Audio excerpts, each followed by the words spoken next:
Haleluya, puji Tuhan, salam sejahtera Bapak Ibu, Saudara, keluarga besar GPD Elsade Magelang yang ada di rumah masing-masing.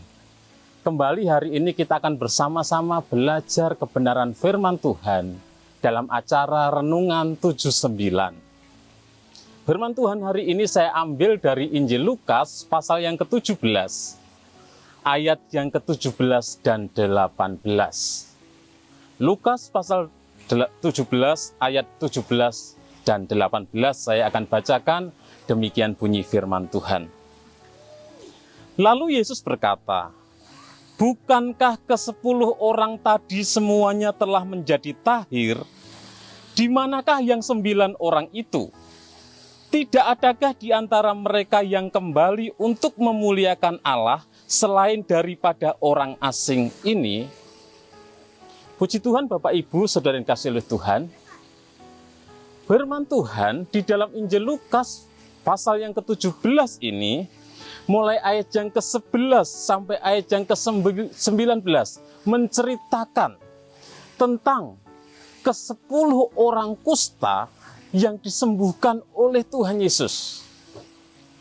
Namun kita membaca dari kisah ini, 10 orang kusta yang sudah disembuhkan oleh Tuhan Yesus, hanya 1 yang kembali kepada Tuhan untuk bersyukur, untuk berterima kasih kepada Tuhan. Renungan firman Tuhan hari ini saya beri tema, jangan lupa berterima kasih. Jangan lupa berterima kasih. Penyakit kusta pada zaman itu merupakan penyakit yang dianggap najis, sehingga orang yang kena kusta, mereka harus dikucilkan, mereka harus tinggal terpisah, mereka harus diasingkan, karena mereka dianggap najis. Kusta dianggap sebagai penyakit hukuman dari Tuhan, karena orang tersebut melakukan sesuatu dosa. Dan kalau kita membaca di dalam Imamat, di sana ada peraturan-peraturan tentang orang yang sakit kusta. Selain mereka harus diasingkan, mereka tidak boleh hidup bersama-sama dengan orang-orang yang sehat. Mereka harus memakai pakaian yang compang-camping. Mereka harus berseru ketika ada orang sehat yang karena tidak tahu mereka akan mendekat, mereka harus berseru, najis, najis. Rambut mereka terurai. Dan oleh sebab itu kita membaca di dalam ayat yang ke-12 dikatakan, ketika Yesus memasuki suatu desa, datanglah 10 orang kusta menemui dia. Mereka tinggal berdiri agak jauh. Jadi 10 orang kusta ini mereka berdirinya agak jauh. Mereka harus menjaga jarak dengan orang-orang yang sehat.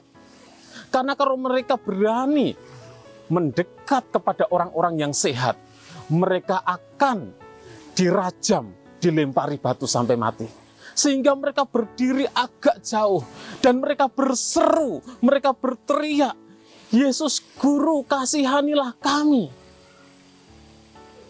Mereka minta belas kasihan Tuhan. Penyakit kusta pada waktu itu tidak ada obatnya. Jadi sulit untuk disembuhkan. Dan mereka berseru, "Guru, kasihanilah kami."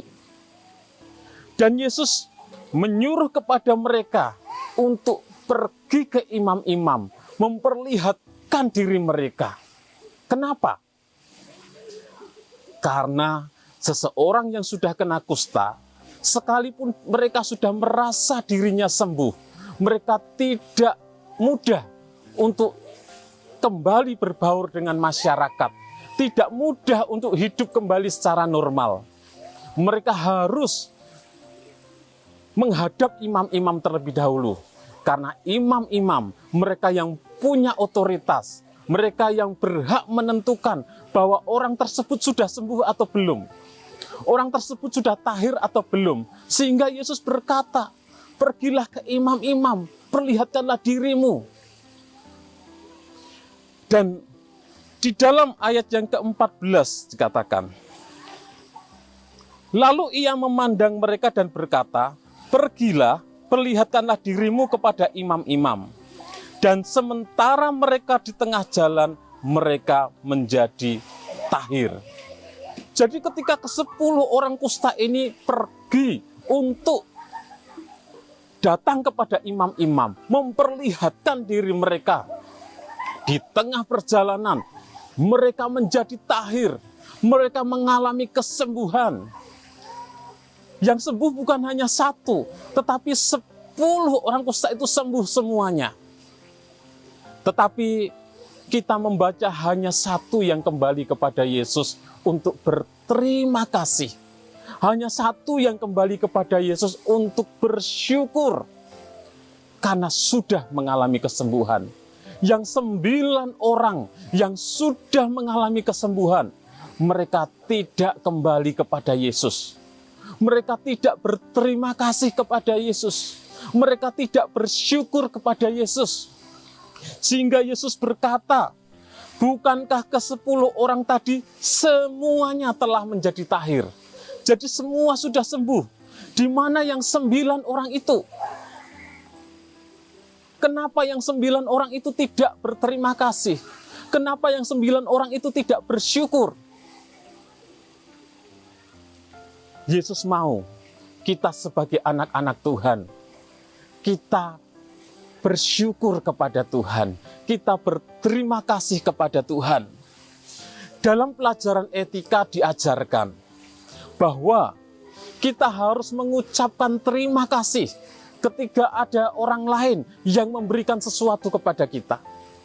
Kita harus mengucapkan terima kasih ketika ada orang lain yang menolong kita. Kita harus mengucapkan terima kasih ketika ada orang lain yang membantu kita. Kita harus berterima kasih.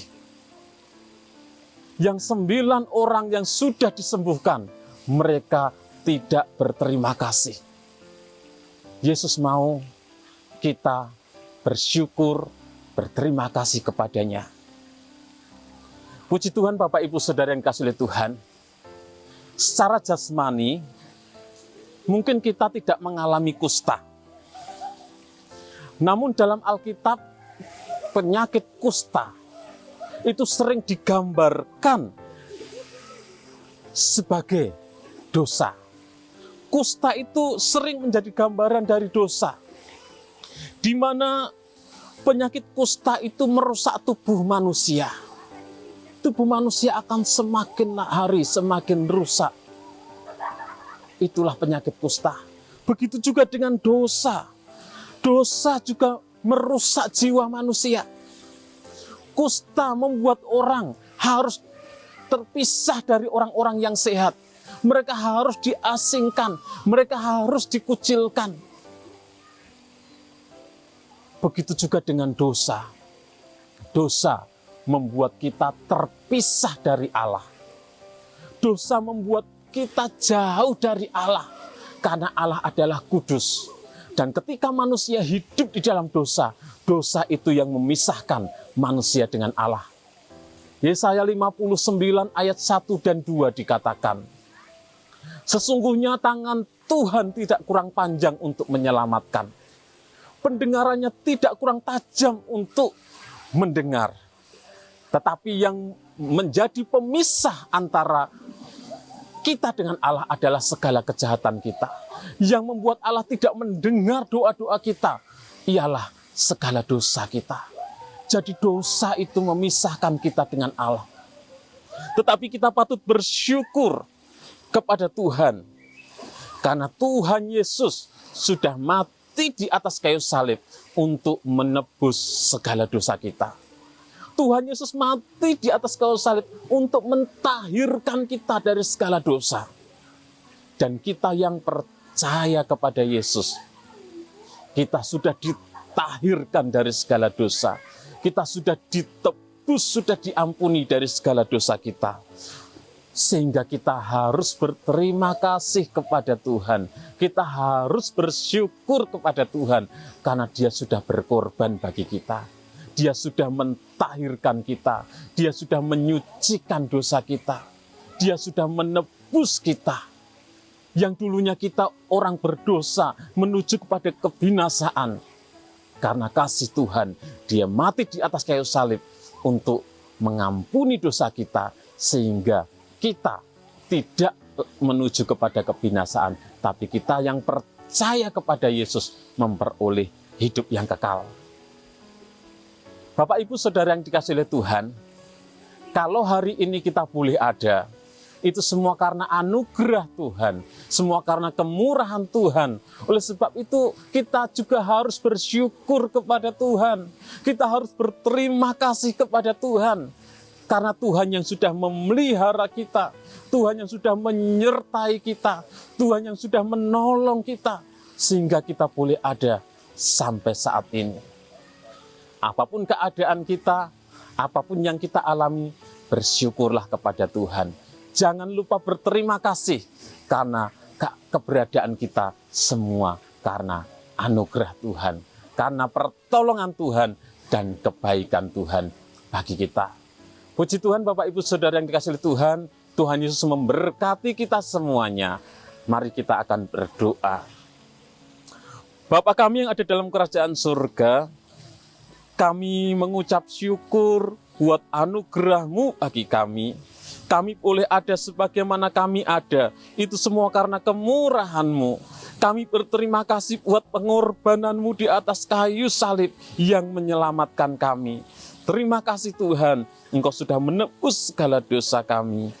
Berkati seluruh umat-umat-Mu dimanapun mereka berada, apapun yang menjadi pergumulan mereka, Tuhan menolong di dalam nama Tuhan Yesus Kristus. Biarlah kami selalu bersyukur kepada Engkau Tuhan. Berterima kasih buat kasih-Mu yang selalu mengalir dalam kehidupan kami. Dalam nama Tuhan Yesus Kristus kami berdoa bersyukur. Haleluya. Amin.